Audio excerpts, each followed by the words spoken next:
BFM, dans l'actualité également, ce matin, l'image justement de Paris, peut-être entachée à 100 jours des JO. C'est une influenceuse marocaine qui s'en prend à la France. Il faut dire que son expérience de Paris ces derniers jours a été bien malheureuse. C'est Fanny Wegscheider qui va nous raconter tout ça.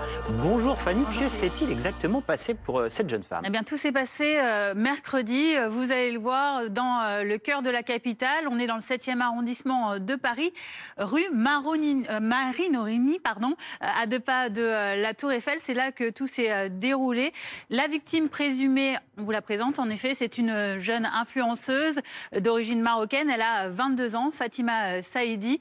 Elle vit à Madrid, en Espagne, et vous le voyez, elle est très suivie sur le réseau social, notamment Instagram. Près de 400 000 personnes la suivent. Une dirigeante d'agence de voyage qui était en vacances à Paris avec une amie. Elle est de confession musulmane et portait le hijab quand les faits se sont déroulés. Des faits qu'elle dénonce et qu'elle explique. Vous allez voir sur justement son réseau social Instagram.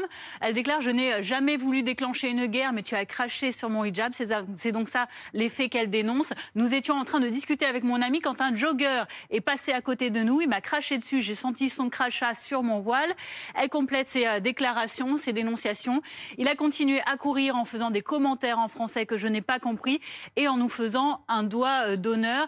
Des propos confirmés également par l'ami qui était avec elle ce jour-là. Fanny, que sait-on de l'agresseur? Eh bien, ça aussi, elle en parle sur ce réseau social, puisque après le choc, elle a voulu poursuivre son agresseur présumé. Elle l'a filmé au cas où, dit-elle. Et lors de ce film, court film qu'elle a ensuite effacé de sa story, eh bien, l'homme lui crache de nouveau dessus. Mais elle a fait une capture d'écran qu'elle a ensuite postée, donc toujours sur ce même réseau social, où on voit un homme aux cheveux grisonnants en tenue de sport qui, effectivement, crache en sa direction et lui adresse un doigt d'honneur. Des faits qu'elle a dénoncés, notamment à la police. Juste après, elle est allée porter plainte au commissariat de police de Paris Centre. On va le voir, ce dépôt de plainte, où notamment, eh bien, elle déclare que l'homme a volontairement craché sur elle parce qu'elle était vêtue d'un hijab. En effet, elle qualifie cette agression à la fois donc de raciste, mais aussi de machisme, ce que a déploré également la mairie de Paris, le premier adjoint à la mairie de Paris, qui a condamné ce geste et qui a apporté son soutien aux 2 femmes. Merci beaucoup Fanny pour toutes ces explications. Et nous sommes justement avec Frédéric Ocard. Bonjour. Bonjour. Merci d'être avec nous. Vous êtes adjoint à la mairie de Paris, Europe Écologie Les Verts, en charge du tourisme et de la vie